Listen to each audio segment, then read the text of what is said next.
Good evening, folks. Good evening and welcome to this work session of the Montoursville Area School District Board of Directors on this Tuesday, October 25th, 2022. The time is 7:02 p.m. I ask the secretary to call the roll. Mr. Albert is absent this evening. Mr. Badger? Here. Dr. Berry? Here. Dr. LaCrone? Here. Dr. Mathers? Here. Mr. Schimmel? Here. Mr. Snell? Here. Mr. Ulmer? Here. And Mr. Young? Here. I guess we'll just pull it close. Okay, I invite all present to rise with me and join me in the pledge to the flag. I pledge allegiance to the flag of the United States of America and to the republic for which it stands, one nation, under God, indivisible, with liberty and justice for all.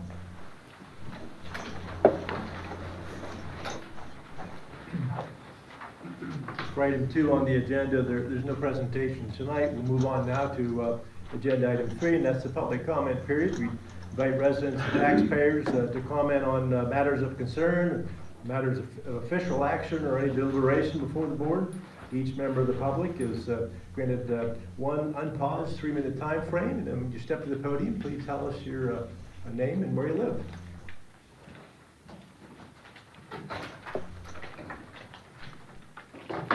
Pamela Nelson, 225 Bennett Street.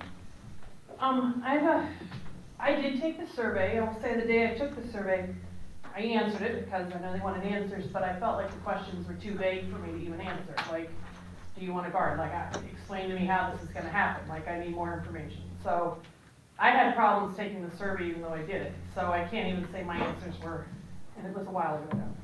But it was very hard to answer with limited information. Looking at the agenda for tonight, maybe I'm wrong, but I feel like a decision's already been made. A couple of my thoughts. Armed guards are to stop people who have already entered the building. I think we need to look at not getting to that point and looking at other issues first. Stopping people from entering the building. Why are they entering the building? Things like that. If you work in business, I've learned some concepts called like the 5 whys. Like, don't just say, well, they're coming in, let's put a guard there. Like, why? Why is this happening? Dig deeper.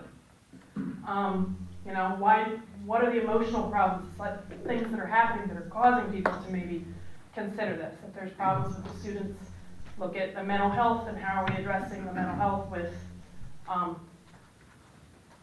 the counselors and the psychiatrists, psychologists, whatever. Just look at other issues. Survey was sent to the parents. Again, I had a hard time answering it. To my knowledge, I don't believe any survey was sent to the students, who are also affected by this decision. So I think that they should have also been questioned as far as what their thoughts are. My own children, I've asked, and it would make them much less comfortable to feel like they were coming to a prison or to feel like they were surrounded by.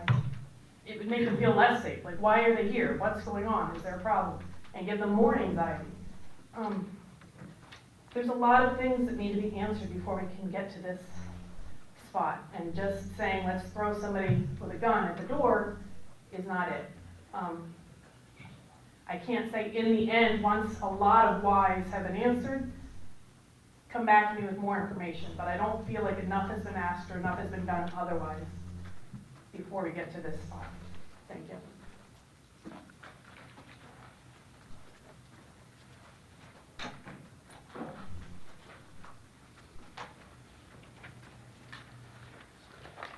Jack Callahan, 113 Arch Street, Montoursville. I was just wanted to say the cheerleaders and advisors here at all levels are great. They could be substitute teachers as far as I'm concerned. They could they teach the girls the cheers and the other stuff that goes along with cheerleading, and they're fabulous. And 2 of our cheerleaders are going to Philly for the Thanksgiving Day parade. They got some award. And I would also like to know if we're going to have summer school in conjunction with Loyalsock High School, like we at one time we did. Because I took problems of democracy up there. And it was only $5, and I flunked the course. I got my $5 back. So, I mean, that was great. And then two of the people I took to school with turned out to be doctors. Now, I didn't say doctors of what, doctors. One of them flunked, and the other one passed. And they're both doctors now today. And I want to know if they're selling any advance tickets for the Loyal football game Friday night, I guess, Friday night. Does anybody know? They don't do that no more? They usually don't. There's not much parking for people who are going to the game. There's not much parking. Well, there's not much parking in any of these schools anymore, so. But, yeah, whatever. Well, that's it. No more.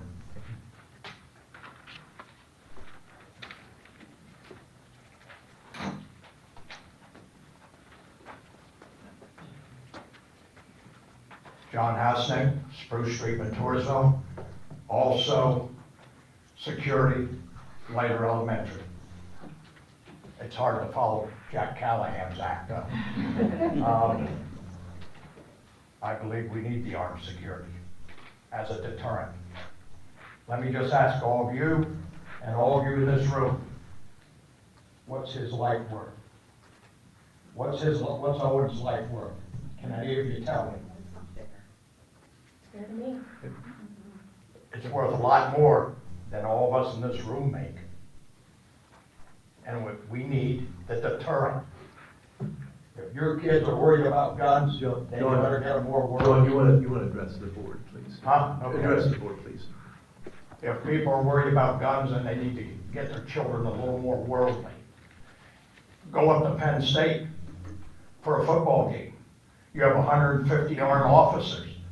But ever since 9/11, you also have 3 sharpshooters on top of the press box for anything that may happen. Can any of you tell me how many school shootings in 2022? Give me a number, anybody. 40. Absolutely right. 40 school shootings. Yet you only hear about the big ones. Uvalde, St. Louis on Monday. You don't hear about the 1 or 2 in the parking lots at the football games or what have you. Children shouldn't be afraid of officers with guns. They should feel good about it. And that comes with the parents. The parents need to teach that. And I may lose my job for it, but there comes the whole thing. I realize with the armed security, it'll cost more money. But at the same time, that's worth it. Each one of us has to look. In society nowadays, it's all become a me society. How does it affect me? How does it benefit me? Sooner or later, people have to realize the only way this world will get better is make it a we society. And for me, the kids of Montoursville, anyone that knows me well will know. I've been telling people for 50 years, Montoursville is the center of the universe. It's the greatest community on earth, and the people that live in it are the greatest. Loyal may disagree, but let me tell you, we're better than they are.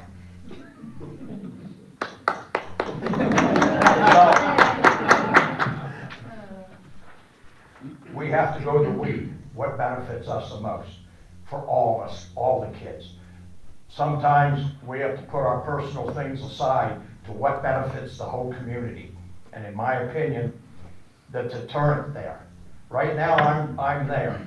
I may be making sure a door is locked or what have you. I see a person running by the playground with a gun. I can call 911. I can yell for a lockdown. But I'm not a deterrent, not without a weapon. But an armed guard with a weapon, in Uvalde, if the armed guard would have worked instead of being worried and calling his supervisor, none of that would have ever happened.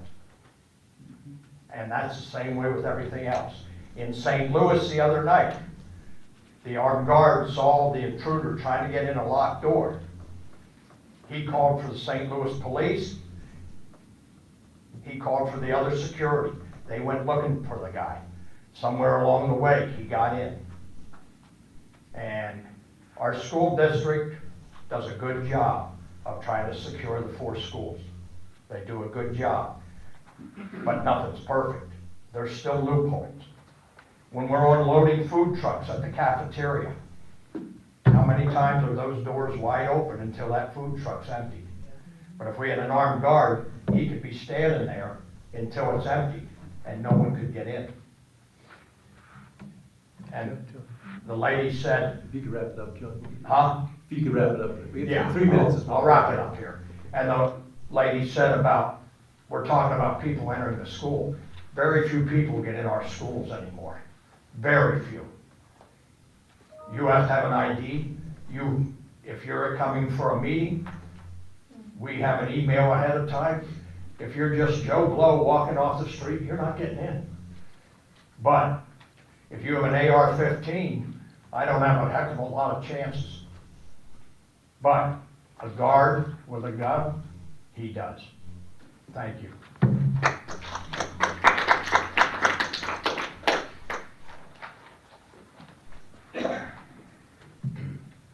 My name is Sean Wren. I live at 1105 Nicely Avenue. I am a sophomore at Montoursville Area High School. The purpose of an armed security officer is to make schools safer. Since these officers will be armed, it is safe for me to assume that they will be focused on defending students from outside threats like a school shooting, since it would be unreasonable for any sort of weapon to be used against a student. The belief is possible shooters would be deterred by the presence of officers, and when they aren't, the officers are able to quickly apprehend the shooter before anyone gets hurt. But sometimes this just isn't the case. While it is impossible to see the amount of shooters deterred by an armed security, since there is no way to report a lack of an incident, a large number of shooters are reckless and at times even suicidal. These shooters intend to die during their shootings, which could lead these armed security officers to be an incentive rather than a deterrent. In cases where there was armed security during the school shootings, there was no significant reduction in the rate of injuries when compared to schools that do not have armed security. If you would like the articles I used while compiling this, I do have them. Additionally, I take issue with the way this decision is being handled. If it were not for my mother receiving the poll and telling me about it, I wouldn't even know this was happening. Every classmate I've talked to has had a similar experience with how they found out about this. The students, who these security officers are supposed to be keeping safe, have not been consulted on the issue. The people who will be in the building with the officers every day have not been considered. To get students' input on this issue, perhaps a poll could be considered, similar to the one sent out to parents. This poll should ask students what they think of armed security officers in the school. It should also ask if students currently feel safe at school without the officers. Other questions could and should be added if they are considered useful, but these 2 are the most essential ones. The results of this poll should be separated into 3 categories for each question: a negative response, a positive response, and a neutral response. Each of these 3 options should be listed separately to be viewed while making the final decision on this issue. Thank you.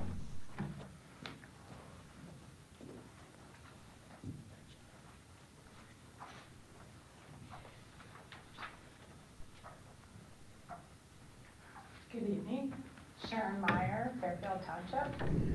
I just want to say thank you to all of you. I know you all spent a lot of time and discussion on the armed security guards, and I know it's not an easy decision to make. I know that people say they just know of the survey, and this isn't just to save the community, but if you looked at the agenda for any of the school board meetings, you could see that you all have been talking about this for quite some time.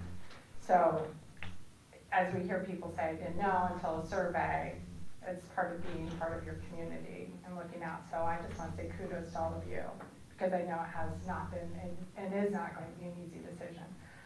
I support having armed security guards within the schools. I've told you all that before. I also did want to speak to Mr. Hausneck and the fact that his role is vital as well. And so when we're talking about the armed security guards at school, as I've been thinking about this, and as I've entered into the schools on multiple occasions to either drop off or whatnot over the past few weeks while this discussion's been going on, people like Mr. Hausneck, who is wonderful, love him, who makes my daughter hug me, even though she doesn't want to when I drop her off. She can't get through the door. But it's those interactions. He fist pumps her, all of them, when they come in. And there's something to be said for that. And I think that's where these kids learn the respect for security as well. He's not armed, but he's there to protect them for them. And I think as we're going through this situation, people like Mr. Hausneck at the Valley, I wish we would have one at the middle school as well. I think that would be important. Should probably maybe be considering this as well. As I said, I think the presence of armed security guard exactly for the reason that he was talking about when you have someone where there's a door open and you're getting a delivery, being there is important. So having 2 eyes, and I know it's a cost, is really important, and having those extra barriers. One little last thing, as I know I'm coming up on time, is at the next meeting, I'm sure this will be brought up, is that I'm sure you're all aware of what happened with the CDC this past week, and with the addition of the COVID vaccine to the immunization schedule. I know over the years we said this wasn't going to happen, wouldn't happen, couldn't happen. I know it's up to the states, but I'm just putting it on your plate to start thinking, because this will become barreling down. And just like masks and everything else that we said, no way, can't happen, not gonna happen, it's here. So just putting it on the table to start thinking about what is the foot forward if or when the state puts it as part of the requirements. I think it's better to get ahead of things. I'm a future thinker, I'm a strategist, before it gets just shoved in our faces. So just putting that out there. Thank you for your time.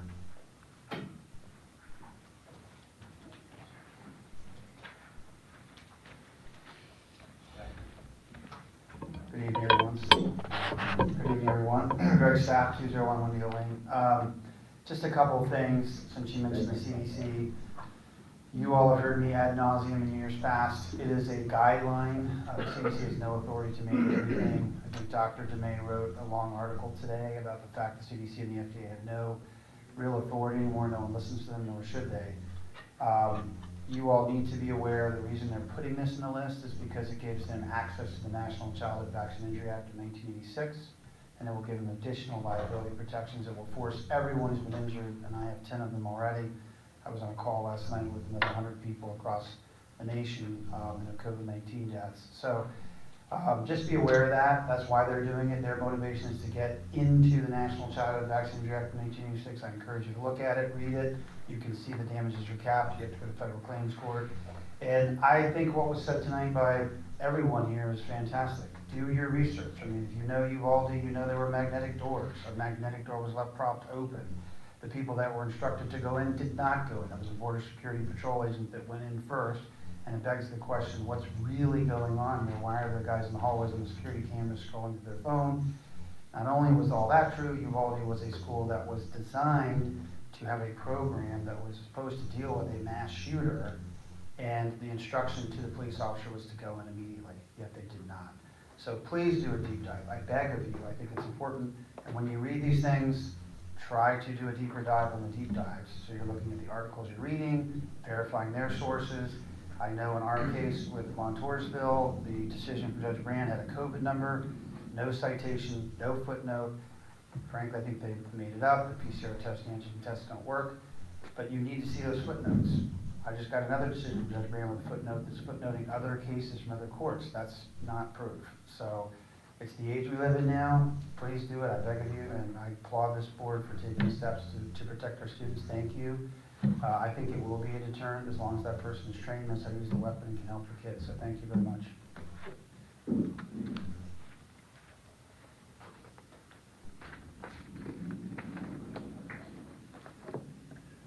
Okay, seeing no one else approaching the podium, we'll move forward with the agenda items.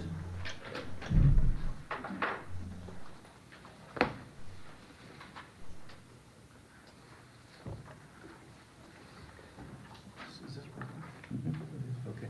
All right, first item on the agenda is the approval of agreement between the district and the Commonwealth University of Pennsylvania. The board has that attachment and is able to read it, so I'll ask for a motion on that. Move to approve.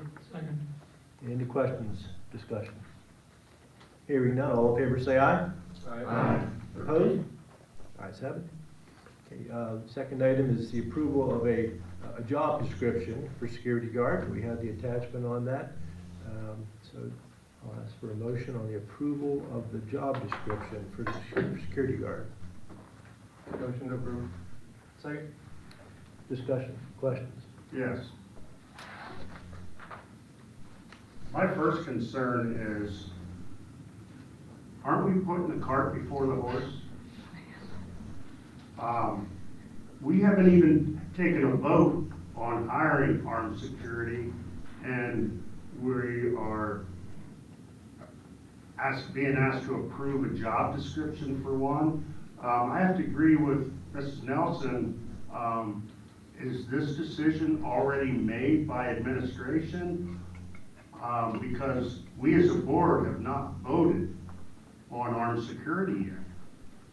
And until we do, we shouldn't need a job description for armed security. To hire somebody, you need a job description. So that's what we're doing. We're Sure not to hire somebody, but we haven't agreed that we're gonna be hiring anybody. Well, there most definitely was a consensus last meeting to move forward with these next two steps. There was most definitely a consensus in that regard. Okay, there was not a vote But that taken. doesn't, but for them to put the framework in place for it to happen, that doesn't, you don't have to have a vote for that. The board's consensus was, yes, let's move forward with these steps, and there are multiple steps involved in making this happen. And the first step would be taking a vote that that's what we're gonna do. I'm not saying Dave, I'm not saying I vote against it. I'm saying that the vote needs to be taken before these steps are done. If I may speak for admin on this. Yes, yes. With the direction that last meeting went, we were being proactive in getting these in front of you, including the policies that are needed to move this forward. You're running up on trainings. If you want to get this done, your trainings are in December. So we're just being proactive. If this is something the board wants to do, everything will be in place. And if you decide not to do it, then you don't do it. You can vote these. Our position was, we bring these to you, you can vote it up, you can vote it down, or you can table it. That's up to the board. And I understand what you're saying, But Dan. based on the conversation that took Yeah, place absolutely. amongst this board at the last meeting, we were preparing and having you prepared to move forward if that's what you wanted to do. If you don't, nothing hurts having a job description on the books and nobody filling it. Curriculum coordinator is on the books, nobody's in it.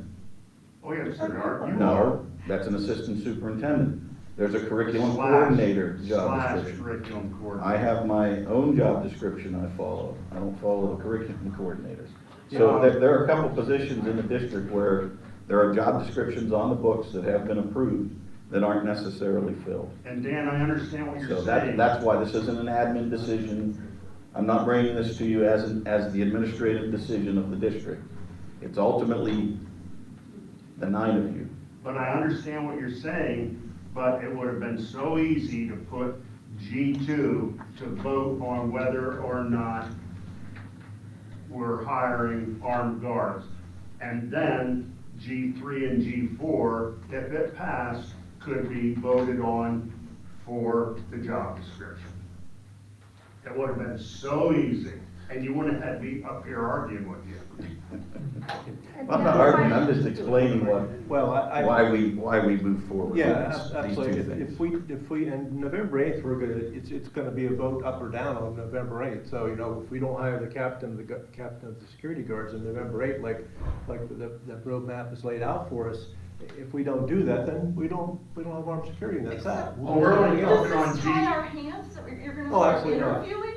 I mean, is November 8th that it's like this person up or down? I agree with you, Ron. Me too, and it says you're gonna start hiring in our superintendent update tomorrow.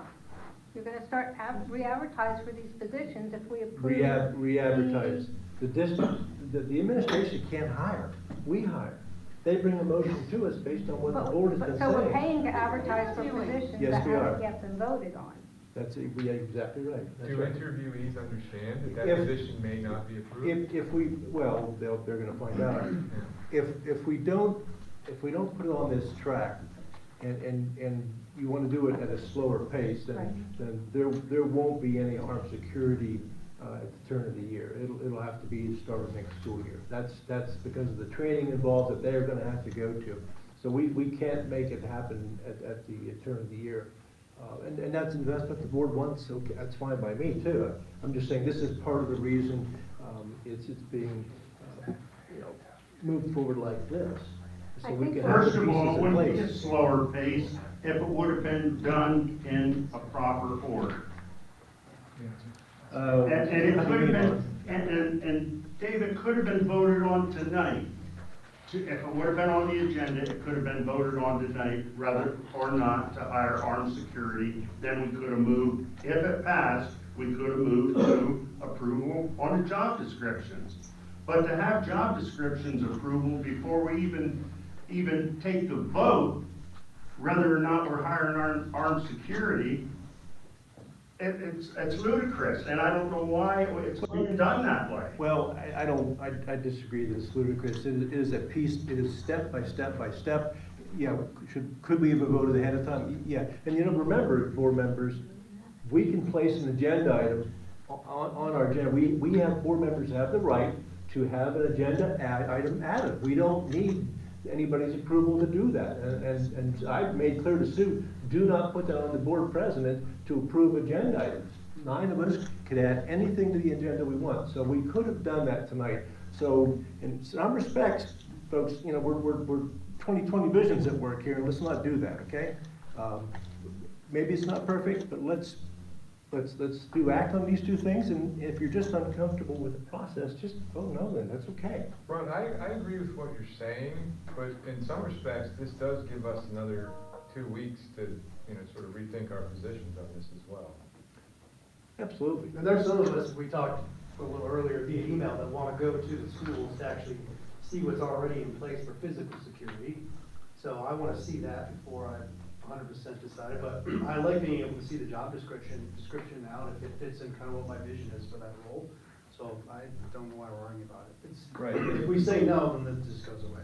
Yeah, oh yeah, absolutely. We go to down, we're not doing anything. As long as we're guaranteed, as Dan has said, that this does not mean that it's definite, I see no issue with approving this. I would like to get more information. I don't feel like I have enough information to make an informed decision. I asked for information before tonight and got put off, so we'll get the information in the next couple weeks. I can't make a decision because I don't have the information I felt I needed. I have asked for student input. We haven't gotten it. We have a student here saying we should have student input. We got an email saying we need more community input. We haven't gotten it. This is a handful of community.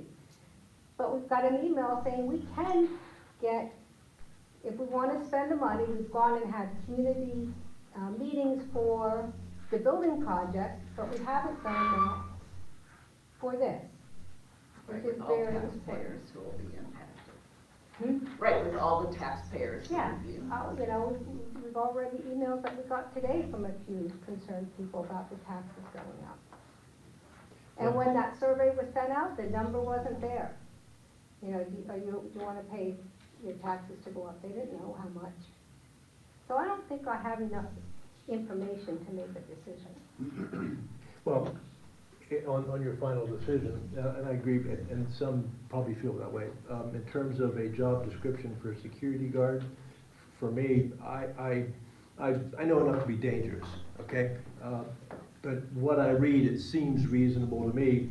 It was constructed with our administration using some of the good information out there from their research. So I have confidence in their ability to assemble a job description. I assume that legal has looked at it or will look at it for sure. So I'm okay with moving forward with the job description, frankly. Even if in member 8, we say now we're not hiring anybody, okay, that's fine. But we do have job description, and there's no harm, no foul. yes, we're gonna spend some money in the newspaper to advertise. If, you know, if the board doesn't want, that done, and if there's a consensus that expresses, no, don't advertise, you know, the administration won't go forward with that, even though we don't vote, just let your opinion known. If there's 8 people saying, no, don't advertise, they're not gonna spend the money then.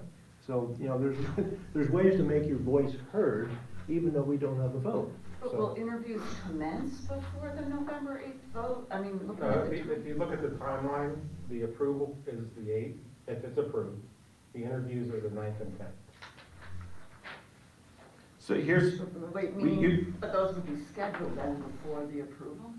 No, it would be scheduled the night of the 8th. administration isn't going at this alone. My expertise is not security. My expertise is not reading individuals that are going to serve and protect our kids and staff in the buildings. My expertise is education. I think what the timeline is you put a captain in place to interview those security guards, to pick the team of people that are going to protect the kids and staff in the building. So I guess since, I mean, we was only talking about G2, but twice now I've heard G3 being brought up, so I'm gonna bring up my concerns on G3 since it was already brought up. We have an SRO officer that we pay in the district who is a current police officer. I'm kind of baffled why we need a captain of the security guards when we have an SRO officer that is a current police officer that could be the captain of the security. he's not our employee, he's contracted. Sure he's not, with the but- borough. And we can't have our employees reporting to a contracted individual. I don't know how you would, I'm not sure how you would do that.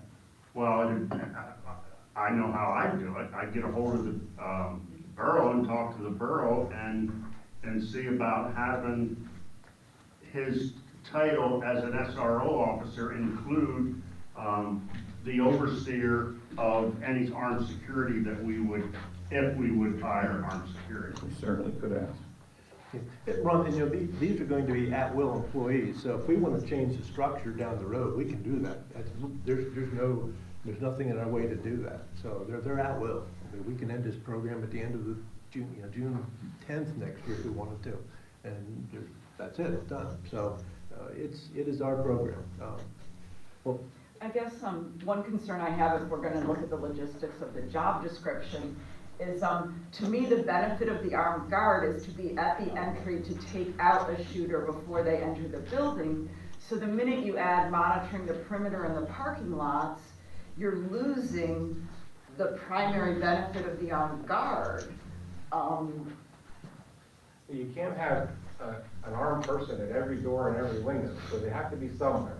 The object of this armed security is to, number one, act as a deterrent should someone come into school with a gun wanting to harm children, okay? And that deterrent would be immediate versus a 911 call. So if he is, or she is on the dock and someone calls and says there's an intruder with a gun at the front door, there's gonna be a 911 call and that security guard's gonna go to the front door and be there within 20 to 30 seconds. That's what we're looking at. So from a response aspect, as a police officer, you can't cover every single door, you can't cover every single window, okay? But you can put a resource to it. And that's what this program is about, putting a resource in a building to protect the children. As someone mentioned before, is anything perfect? No, nothing's perfect, okay? But we don't have it now. Should something happen, God forbid, we are not prepared to take on that shooter immediately. If the board approves the armed guards, then we would have someone at every building, at every extracurricular event, should something happen, they could take immediate action. That's what we're looking for. And are they approved to fire preemptively upon sight of a student with a weapon? No. It's the use of force continuum, which is a whole... So they have to be shot at first to You have fire to me be back. pointed at. I can go into the use of force continuum with you. It's somewhat long. There's a lot of different aspects to it. It has a lot of state of mind to it, but it's based off the use of force continuum. So if someone has a, let's say, a rock, are you going to shoot them? No. You match the force against you with equal or greater force. That's how you overcome a suspect.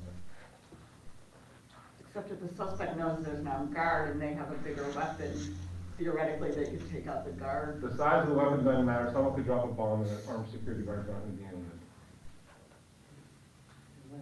So, And the skill with the weapon comes into play too, and that's what we will have is skilled, people that are skilled, trained in handling weapons the right way and knowing how to do it, so Dan, you said that you're an educator, which I 100% agree with. You don't have expertise in armed security. If we would decide to hire armed security, who would be the interviewer? An educator? The captain. Okay. We're gonna sit in on. Now, here's my next question. According to the timeline we were supplied with, Yep, I have it here. the captain would be hired November 8th if we decide. Now, how are you going to do how are you going to interview for a captain if you're an educator and don't know anything about security? Based on best practices and models that are out there in school districts around the Commonwealth. So generally, your captains are retired state police troopers. They know this stuff. Now, there's nothing that prevents a board member from sitting in on the interviews. Dave, have you been invited, or will you be planning, is he gonna be invited to that interview with the captain? I would hope so in some capacity. I mean, how can we do any better than to have, Mr. Young here sit in, I mean, we just can't do any better, and, yeah, I mean, our ducks in a row in that regard. He's gonna be there to hire that right person, to make a recommendation on hiring the right person that'll be presented to us. And again, November 8th, if we don't wanna, if we get 5 no's, then program's over. We'll move on, do something else. So, I mean, it doesn't have to be complicated, even though there's lots of questions. And this is, we could drag this out and make it something that we want to start at the start of next school year. We could do that. And if there's sentiment on this board to say, let's work through this for the rest of the school year and have it in place for the start of the school year, if there's 5 members who want it, the board needs to convey that sentiment that, now let's slow this down. I'm not of that mindset. I am fine, even though it's, we're trying to be aggressive to make sure that turn of the school year, turn of the calendar year, we have somebody here, have them here. Because they're gonna have training. If we hire them, they need some training they have to go through, a lot of training they have to go through. And so that's why we're doing this. The board, if you're saying now, start of next school year is good enough for me, make your voice known. Make it known, and that's what we'll do. We'll slow it down. And I guess, I mean, I'm kind of with Pam and Dottie. I mean, to me, once the suspect gets in the building, the quality of the exterior and interior doors, I mean, there's a lot of recommendations about the standards of exterior and interior doors. And it seems like we're putting the cart before the horse, because once the person gets in the building, the student's safety, in my mind, is going to rely just as much on communication systems, video surveillance, and interior and exterior doors as it is the presence of the guard who could take 3 minutes to get to the right location. But even the most secure door, if it is opened at the wrong time, it won't matter. That person's coming through, and that's when the armed guard can be in play. So, and the hardening the shell of the building is another track altogether that we know we want to continue pursuing to see where we are. And we'll have that study from the state police that will help us identify, but we're also going to be educated over the next few weeks in terms of what our buildings consist of. We had that, hey, let's do this. Let's have somebody take us around and explain to us board members what are the security features in our building. We're going to hear more in a couple months on what we don't have that maybe we should have. But I don't think we can afford to do everything, so that we need to be logical about how we prioritize. It's three-pronged, as I Yeah, said in my email. It's your buildings, it's your security personnel, and it's your mental health. Those are the three things that we have to look at when we're looking at safety and security. One is not ahead of the other. It's moving parts and what we can put in place at the time. You have ESSER's funds now to do this part. ESSER's funds can't be used to harden buildings right now. So we looked at where we could use those funds to beef up safety and security, and this was the direction looked at. That's why we're here. We've had discussions in multiple meetings. But that's only for 1 year. Then we have Yeah, to. then you have to absorb those costs through a millage increase, that's correct. But you're gonna need that to do building stuff, you're gonna need that to do mental health stuff. Right, and that's where I agree with Sue. We haven't gathered all our information. I don't know all the information of how much we need to put into hardening the school, to locking it down more. I don't know how much that's gonna cost. So how can I say where I wanna put my money, because I don't think they stand separate. Well, hardening the school that's to me, that's a capital project. It's not an ongoing expense. I don't know, I haven't been given the information. I'm fairly safe in believing that most of that's gonna be a one-time cost. There may be some electronic security stuff that has annual costs, sure, but by and large, it's gonna be hardening the building, it's physical cost. I just think that this subject has been brought to us, it was brought to us by Dave right after Uvalde. We were all emotional. I even agreed, I thanked Dave for his expertise. And then, I met with him again and talked about helping set it up, and I thanked him again. But then when I did my research and I did my due diligence, and yes, I looked at the articles I was reading and whether they were appropriate or not, I found, as I said at the last meeting, they don't deter. The statistics don't support this.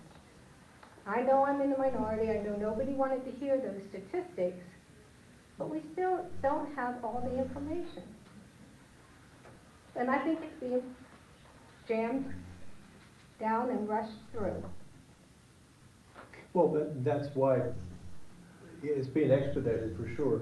And if you don't want it, your vote is no. It's a simple. I mean, and no, I won't be offended if you vote no.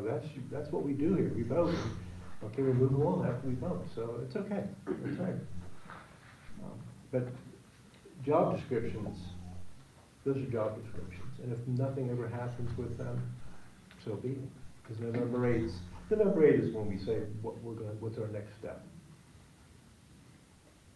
And look, if at the end of the school year, the board decides, maybe I don't like the idea of a tax increase, I'm going to focus on money, the 1/3 to 4/10 of a mil it'll take to support it, then maybe the board will change its mind and say, well, it was good for a year, but we're not going to do it anymore. And we can do that.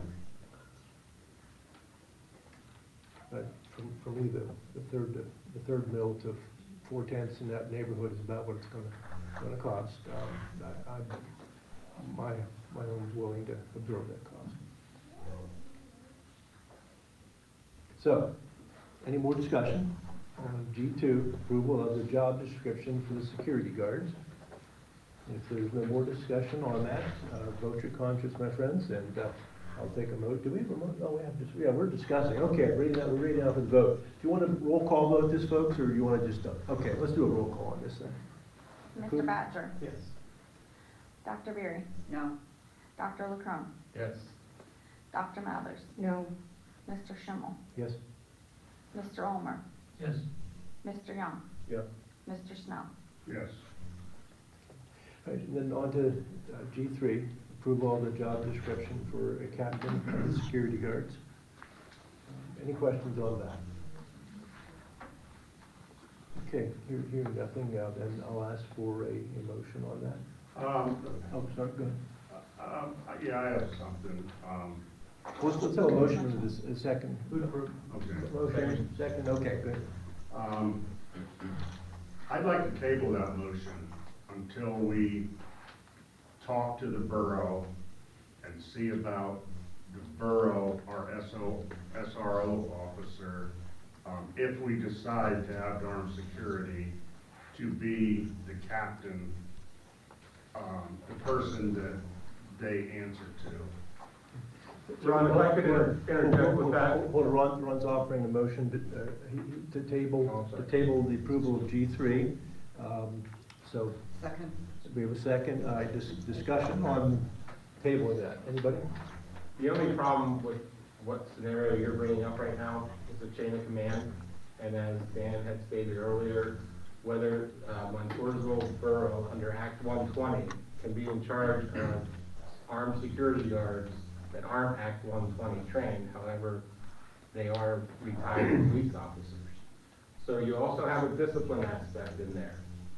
That SRO will not be able to discipline the six people that we are, if we hire 6 people. Also, the SRO might not be available at certain times to ask a question to or to seek input from, because they are not tied to any one building or school. These 4 people, the full-time people, would all report to this one captain on any issues, training, so on and so forth, and get that scheduled and get it through the administration and get it paid for, and then do this and revert back and do the scheduling, so that we don't lose any coverage anywhere down the line as far as our buildings are concerned and our extracurricular activities. I don't think and I might be speaking out of turn, but I don't think Montoursville Borough will be doing scheduling for Montoursville Armed Security. Well, we have an assistant superintendent and we have a superintendent. Disciplinary action would be just like any other school employee, the discipline for any other school employee. So if they need disciplinary action, the superintendent or assistant superintendent can administer the disciplinary action. Right, just you might run into some conflicts with that, because if the SRO gives a command to the armed security that's not in line with the school administration or the policy in place, that could be a conflict, and you could get yourself in trouble there. And I thought the intent of this was to keep a deliberate separation between the SRO and the security guards. Security guards are just that, security guards. The SRO has the arresting power and the legal authority, and we wanted to keep that separate. Correct. It just muddies the water from a police standpoint, especially when you're looking at a use of force, and that's what this is all about. It's all about the use of force, and when can that be used. And if you put it out to someone else, not within the administration, within the building, within the chain of command, you open yourself up to a lot of liability. All right, let me ask this question then. Would a captain of the security guards be considered administration? No. Not according, no. It would not be Act 93 or admin.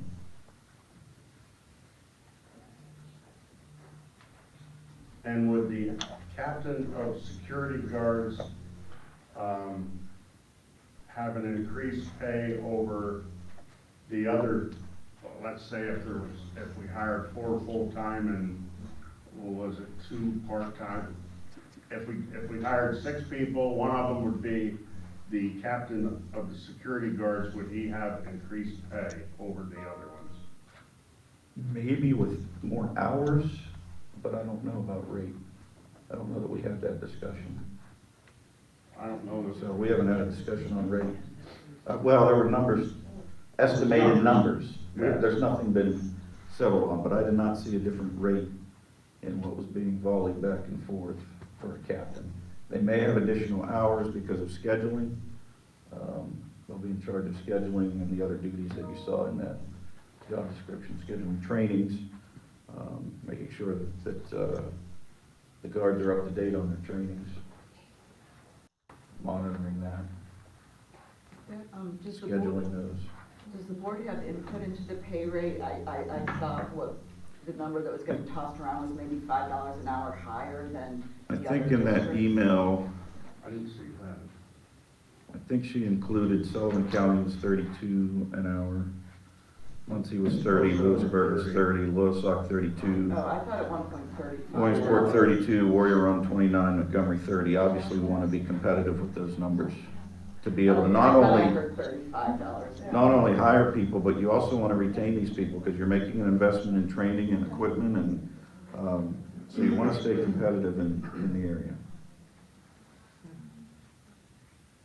Okay, so we See, have. all these questions, and yet we haven't voted whether we're gonna hire anybody yet. I just, 2 weeks more. it blows my mind that, Well, we have a motion to table the approval of G3, so probably should have a roll call vote on whether to table. Mr. Badger, No. Dr. Berry, Yes. Dr. O'Connor, No. Dr. Mathers, No. Mr. Schimmel, No? Mr. Ulmer, No. Mr. Young, No. Mr. Snow. yes. Okay, then we'll move forward with the approval of the job description. We have a motion and a second. Are we ready to vote on that then? Okay, we take a roll call vote on that.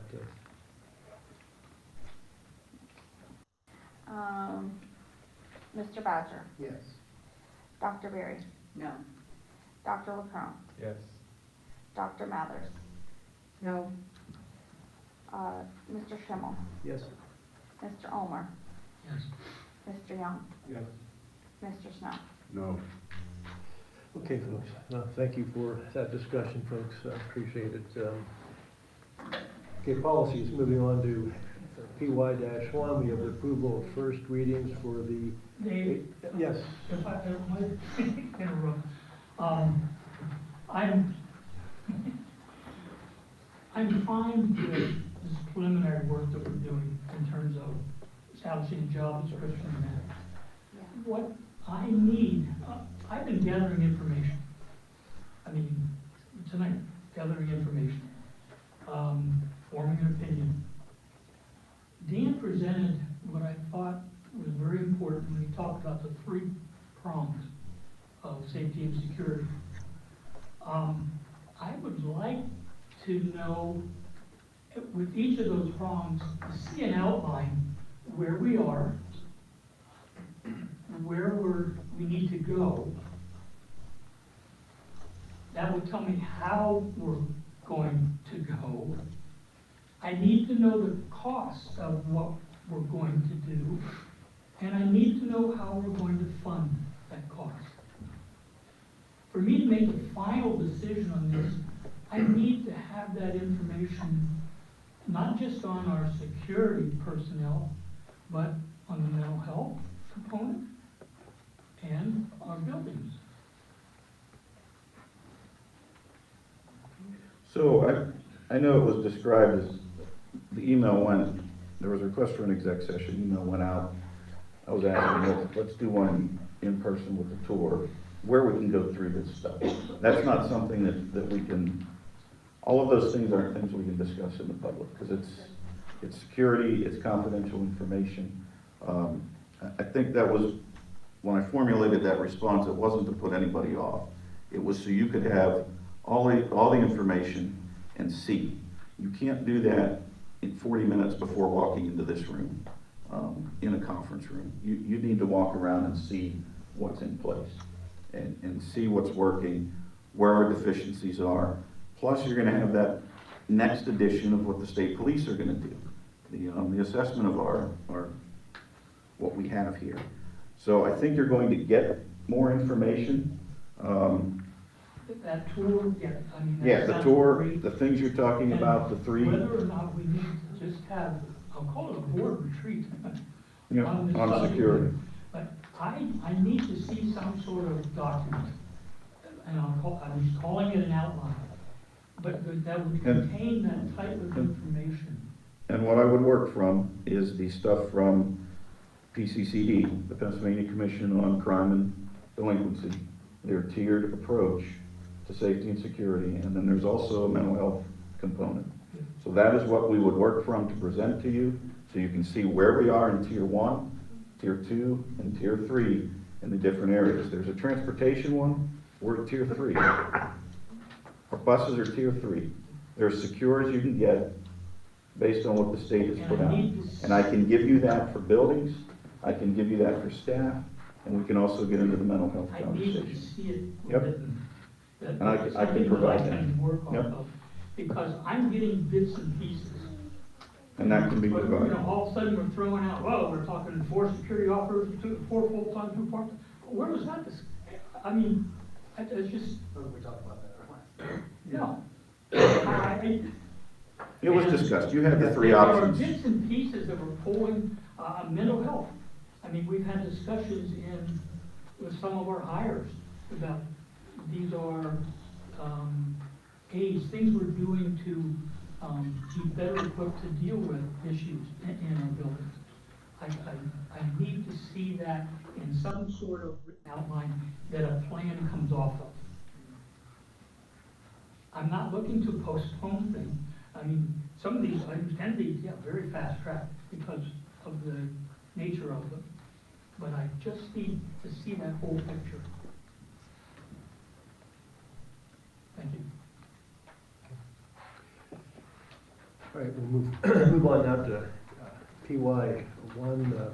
We have 805.1 is relations with law enforcement agencies. 805.2 is the policy on school security personnel. And entertain a motion to approve both of those policies. Move to approve.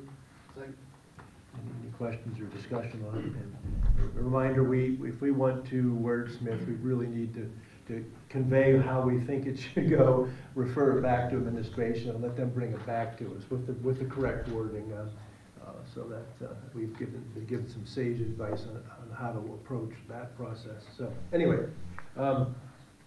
My question that I have is the new wording and the deleting of wording, was that a recommendation by PSBA? That was PSBA and reviewed by the school solicitor. And most of what was deleted was anything and everything to do with school police officers, because we didn't want, I think if you remember last meeting, that was the only recommendation that we did give, is we didn't want to go down that route of having a school police force with arresting powers and such. So most everything that you see deleted there was relating to that school police officer. And we also took out, for the school security guards, PSBA had assistance with disruptive students. We want to keep, if this goes through, a distinct line between the code of conduct and these armed security personnel. They're not there to deal with discipline issues. That's what your administrators are for. So Dan, other than that, is everything else what the PSBA recommended? Came directly from PSBA. And that's the only thing that was changed that came from PSBA? Yes. Yes. I think And reviewed in addition by Richard Goldman. Yeah, one of the items I saw was there was one box we didn't check because we felt it wasn't appropriate to us, because they give you, you can put the X in where you want it. There was one thing we didn't pick. I forget where it was, Dan. It was a list of 5 or 6 or 8 items. And maybe it's that one I'm looking at too, you just had lined out. Yeah, that one. So, okay. Is 805.1 a new policy? Doesn't say new on it. Was it? a current It is one? new to us, it's not new to PSBA. This we should have had for a while. Can we vote on these separate? Yes. Okay. So we'll. 805.1 is basically our relationship with the SRO. And that agreement we have. For some reason, that policy was not on the books. So that one should be regardless of what direction you're going on orange. And then, we'll separate them on PY1. We'll have a motion and, I'll take a motion on policy, approving policy 8051, relations with law enforcement agencies. Move to approve. Second. Any other questions on that one? Hearing none, all in favor say aye. Aye. Opposed? Let's have it. I have a policy on 8052 on school security personnel. Any discussion or questions on that? Okay, hearing none, then all in favor say aye. Aye. Opposed? No. Let's have it. And that takes care of our agenda items. Just one. Before we get to the discussions on the meeting at Punkus Creek, I have a request, and that request is the air quality report that was shared with the board at my request. I would like to have that put on the district website for the community, parents of the children that are in our schools to see that report on the air quality in our buildings. Okay. Dan, could you take care of that? I'll look at the report and see if there's any Whether there's something. identified. Avoid the review. There's no reason why somebody should have to submit a right to know when we can just as easily put it on the district website. Okay, folks, we of course had a discussion about when to meet at Plunkett's Creek tonight. It didn't work in November and December, one meeting. We were talking about having a work session out there, so, I mean, we don't know what January will bring weather-wise, but, I mean, I don't know why it can't be January. Y'all good with that? All right? Yeah. Oh, yeah, that's simple enough. Okay. Ron, is that the fire hall or municipal building? Fire hall. Okay. To the work session. Yeah. All right. That wraps up our agenda items. We don't have any information items, so at this time we'll. Can I, yes, just real quick, just to yes. wrap up the security thing, can we get the student survey somehow? I would like to hear what the students have to say. Is that something that we can get done before the 8th of November? K to 12? I don't know that you want to ask elementary kids. Yeah, right. Or even submittal. That's why we asked the parents. I don't even know if freshmen would be Yeah. Maybe we just go high school. interesting, 10 through 12. They do answer whether they feel safe in their school or not on the PACE survey. And I had shared that with, is that just you, Donnie? So there is a question that they're asked on the PACE survey. What about the stakeholders in our district? The ones that would be, that probably would like to know how much it's gonna cost. I realize first and foremost, it's the kids that is the most important, but, there's also the fact that, they're not the ones footing the bill, and maybe get some input from stakeholders in our community. I don't know how we go about that other than. You have to engage a service to do that. The district's not capable of surveying all the taxpayers. You'd have to spend money. Well, Even the the district's got a lot of Facebook pages. We can't run the district on. No, I'm not. you would put you would put an address of the school's email address for anybody interested to, you could put the information on the website, the Facebook page, and say anybody that has any comments, please email the district and give the email address, and you can block it so they can't put comments on it. On Facebook, they have to email if they want to put in comment. And Facebook's only gonna hit one segment of our district too. That's the problem with. It's gonna hit a lot though, a lot more than we hit right now. You would get those outside of the district too, Yeah. responding. Do you think people outside of the district's gonna bother emailing our district? They stumble on it, share to enough people. You got graduates living all over. I don't know. That's why I don't trust anything Facebook related. We're trying to use that to make impactful decisions. How much would a service cost to get that service? We looked at that for the building project, and I don't remember those numbers, what it was to engage that firm to do a survey. I don't have that with me. It's several thousand. Yeah.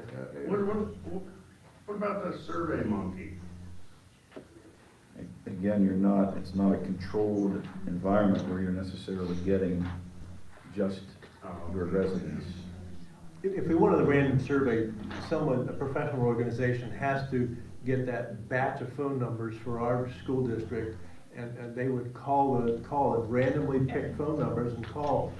With our email, we only got responses from those that were passionate about answering. So that was already, to begin with, your statistic is skewed, and that's Facebook. Your statistic is not random. It's not where you hit 187 or whatever number they pick as to what gives you a good statistical sampling.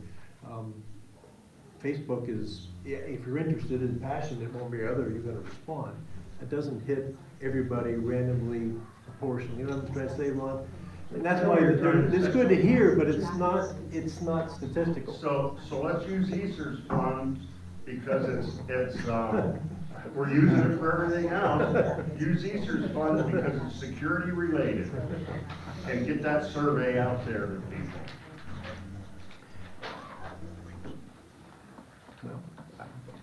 What's your sentiment? And if I remember right, it was around between 5,000 and 8,000. Yeah, but and that was a pretty comprehensive. This is a very narrow scope. I think this would be less. I do. I do too.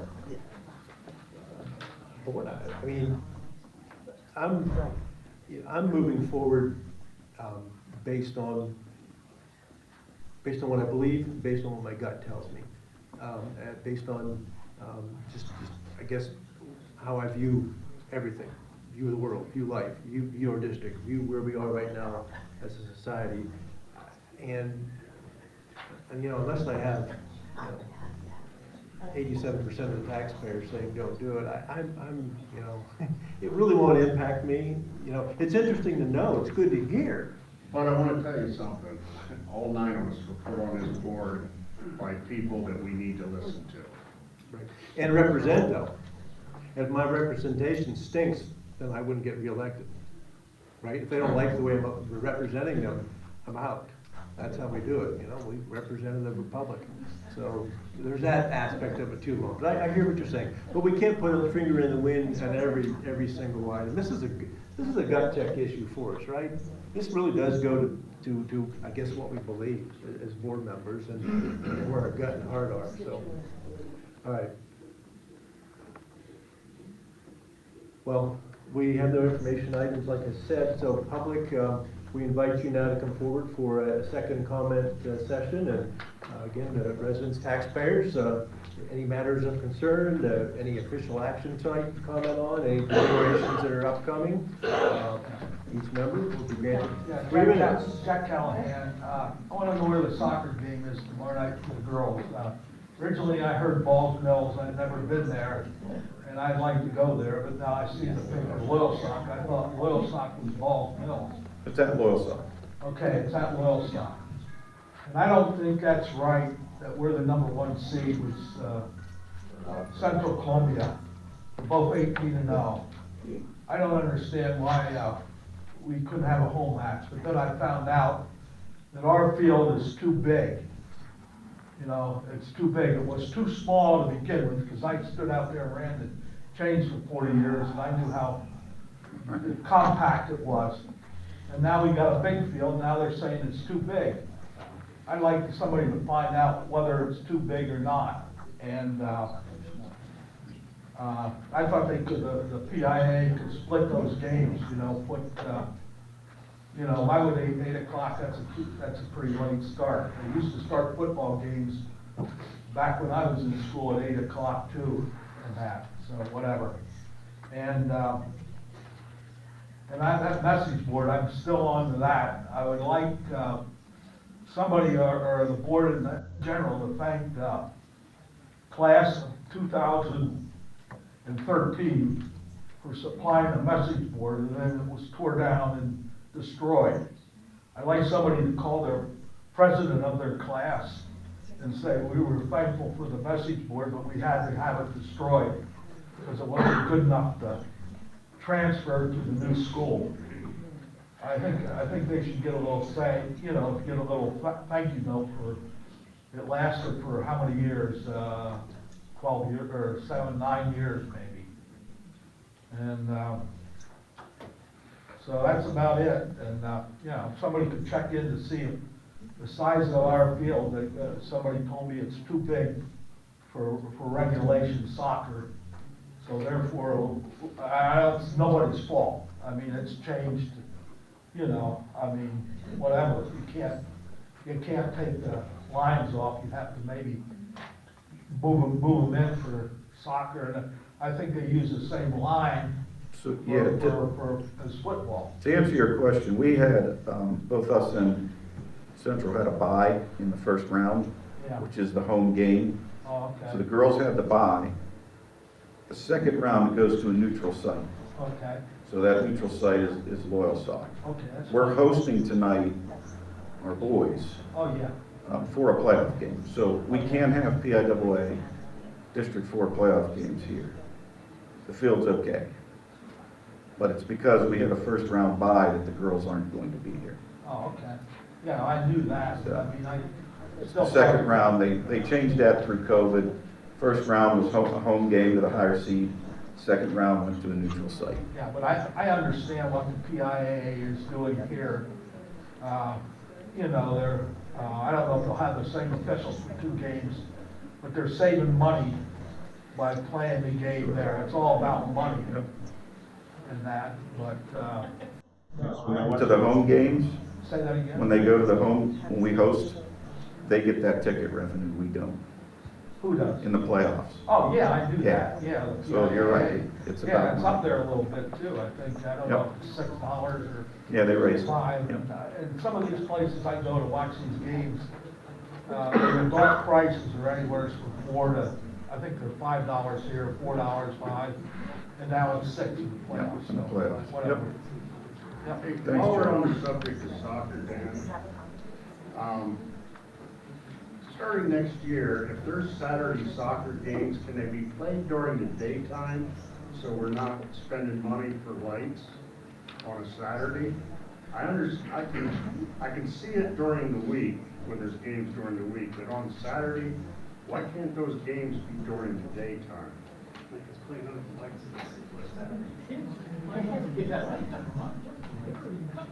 Yeah, and they play under the lights during the week.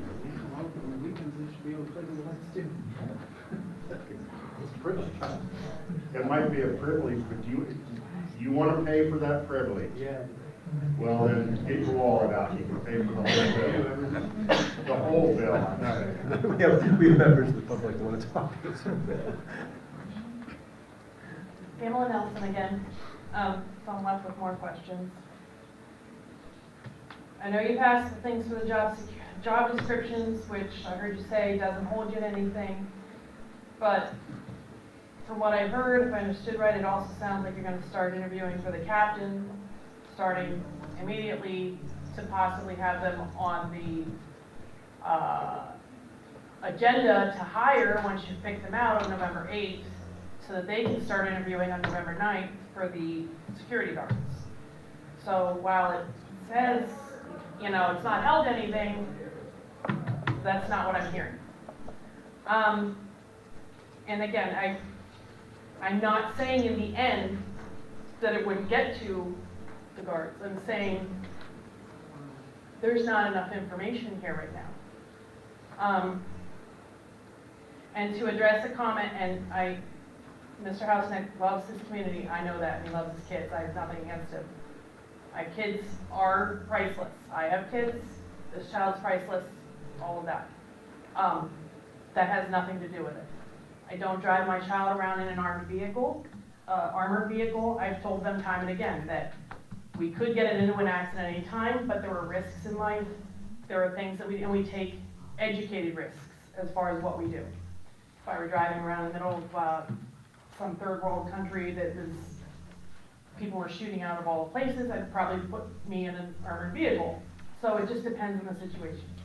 I would love to hear some feedback from our police department, from our SRO. I know that they aren't going to be the captain and whatnot. I'm just saying they're people who would have statistics as far as response times and how this has affected the communities and different things. I would love to hear feedback from them. Again, other things, I know there was like loading and unloading. Those are things that we looked at. Maybe you put in a physical barrier. Maybe there needs to be a double door so that when they're unloading, there's a secure door that's still separating that space. There are other things to look at. I'm very disappointed in the comments about, well, we're just putting up a job description, but we don't really, doesn't mean we have to hire anything. But what you're really saying is we're going to start interviewing tomorrow, and we're going to start interviewing on November 9th.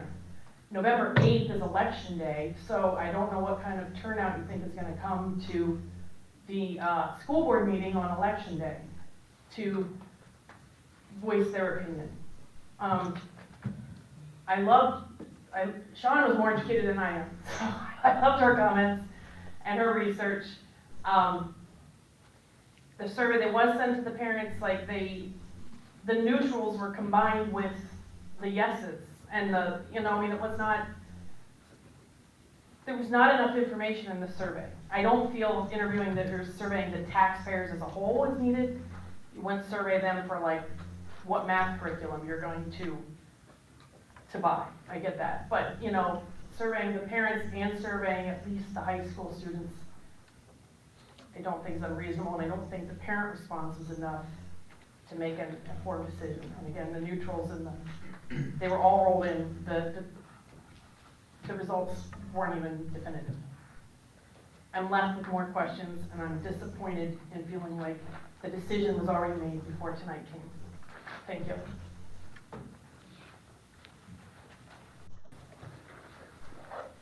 Hi, Tanya Schaefer, 26 South McClure Street. John introduced you to my son. He's 10, he's at McCall, and he has a 6-year-old sister at Leiter.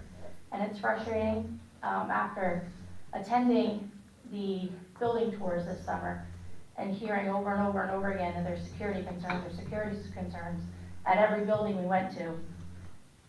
And then having the same people saying there's security concerns, wondering whether we should have guards for our kids at the schools.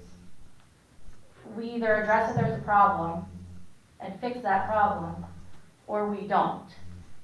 We can fix a school, and that's great. And I bet the parents at these schools in the last year, the 40 schools that were mentioned, I bet, all those parents buckle their kids in a car seat or a seatbelt when they drive in a car. There was a news article, and one of the board members equated it to kids have a higher chance of getting killed in a car accident. Yeah, that's why we put them in car seats. That's why we buckle them in. Because going to school shouldn't be an educated risk as a parent. I'm expecting that when I send my 2 children who are priceless to me, and should be priceless, to a school for 7 hours out of the day, that they're being cared for and protected the exact same way I would. And I really hope that on the 8th, that you guys take that into consideration, that we as parents are trusting you with our kids, the most precious thing we have. And I expect that they're cared for and protected to the best that the school can provide. I'm a taxpayer. I want armed security guards at my kids' schools. The parents at the schools that have been the victims of mass shootings, it's just frustrating to say You know, it's a slim chance. Well, it's a chance, and I'm not taking that chance. My child's not that chance. You know, the other thing that's frustrating as a parent to listen to is we talk semantics. Yeah, there's mental health. There's definitely a mental health component. Everyone knows there's a mental health component. How much of that responsibility, though, falls on a parent to make sure that their kid's mental health is okay? We have to do that. That's my job. That's not the school's job to make sure my child's mental health is taken care of. That's right. It's part of being an involved parent. We can address that, and yeah, we should address it. And there's kids that maybe their parents don't address it. But we have to take all of the approaches necessary to protect the kids. We can't separate it into bits and pieces here and there. It doesn't work. It doesn't work like that. And you know, we talk about we need stakeholder input. I'm a stakeholder. My kid sits in your building all day. I understand there's taxpayers. I'm a taxpayer too. But the stakeholders are the kids, the parents of the kids, who could be shot if someone comes into the school. That's your stakeholder. It should never be a question in a school district to spend money on security, in my mind. And also, if the stakeholders want to comment, that's why we have board meetings. They could be here. They could be at a board meeting. If they're not here, they don't want their concern heard enough. If it's important, they'll be here. Thank you.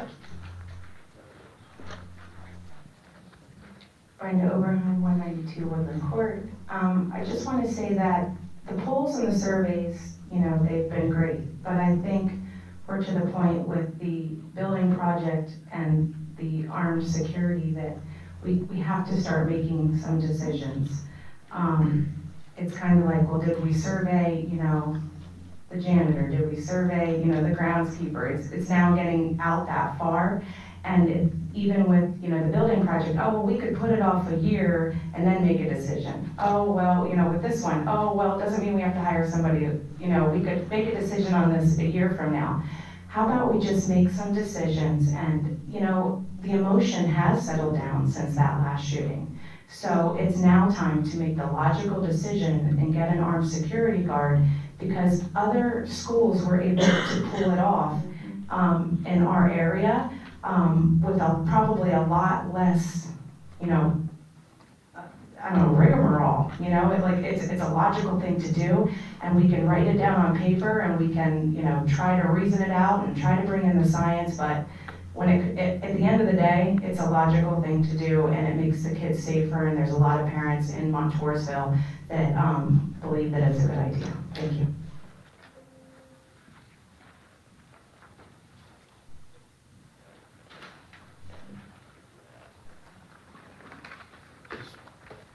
Real quick, since we talked about this earlier. So the Uvalde School participated in something called Social Sentinel. That's SENTINEL. It's a merger with a group called Navigate 360. You're going to want to take a really close look at that board and see the people that were appointed and where they're from. And then you're going to want to look at the pictures of the officers, which I'm happy to share with you guys, where they're standing around not doing anything, and ask yourself the question, why aren't they? And then ask yourself the question, the 40 school shootings, when did they really start? About 1966. Is there so many for a reason that's bigger than you think? So again, do your research. And when I say that, it can be very simple. I was on a call last night with a man who had reports from a paper in New Jersey that there were like 600-700 COVID deaths in their nursing home. So he wasn't sure that was true. Picked up the phone, called the nursing home, said, you know, this is what's being reported in mass media. Is that true? She said, well, first of all, we only have 97 beds here. And she said, we have about 8 to 12 deaths in the last year. Another home in Oklahoma, another massive report of 160 deaths. She called, said we've had 1 death. So again, sometimes the research can be simple. You can just call someone, go there, call someone you know that lives in that town. Is there a fire cut house? That's the age you live in. You should be looking for videos, you should be looking for actual eyewitnesses, and you should be looking at the source itself to determine who's actually telling you this and what are they trying to tell you and what is their motive. So just be cautious when you're doing your research. When I say deep dive, I mean a really deep dive. So thank you for your time.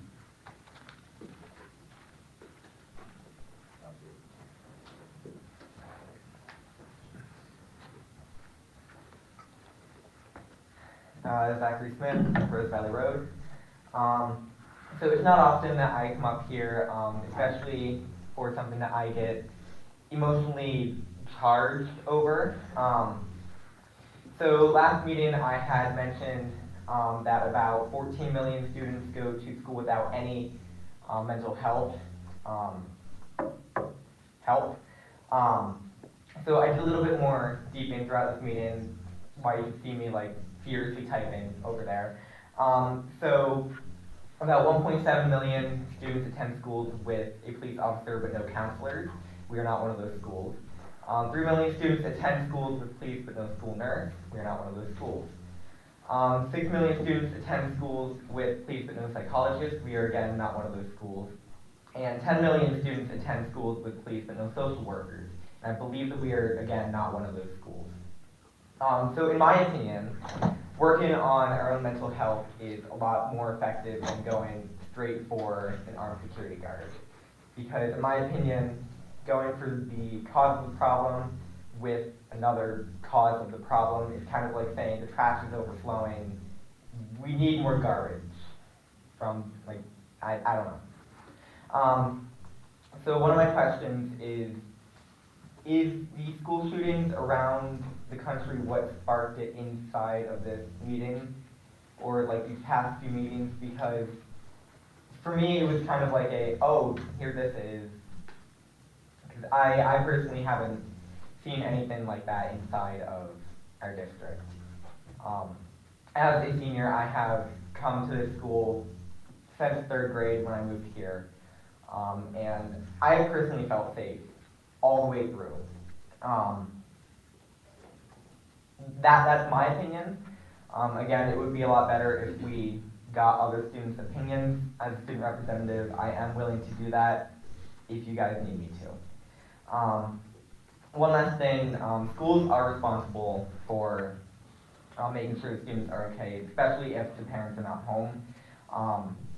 And so investing into things other than SROs or student resource officers. I agree in investing in them, however, that can't be our only option. So the school has a sense of responsibility in making sure that every student is okay.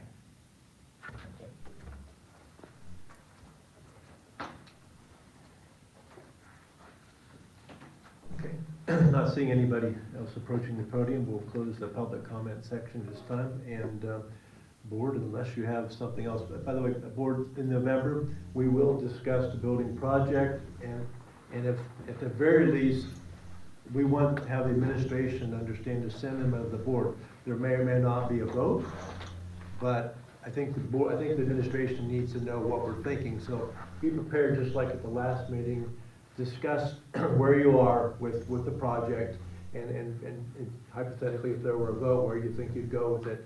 I want them to know that. And if you are really willing, if you're ready to make a decision on a project, we could do that too in November as well. So, but at the very least, we'll discuss it. So, with that, I'll entertain a motion to adjourn. Second.